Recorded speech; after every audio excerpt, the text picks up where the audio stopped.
Hello guys and welcome back into a new brand video.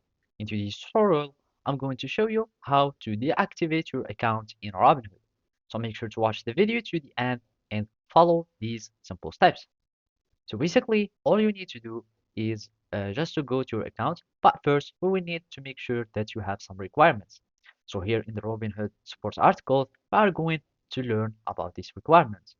So basically, you will need to close all your individual investing accounts.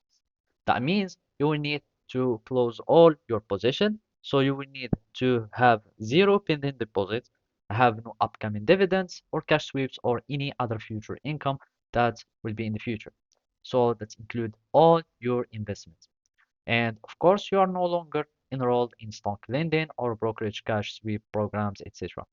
And basically, when you make sure that you have zero, uh, that you have all your positions that are closed, and that you have no restriction, and your balance isn't negative, you will be able to close your account or deactivate it.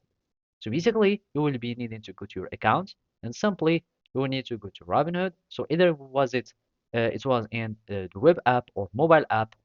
You go to the account, and after that, you can go to settings. And from there, you will need just to go down and find deactivate my account.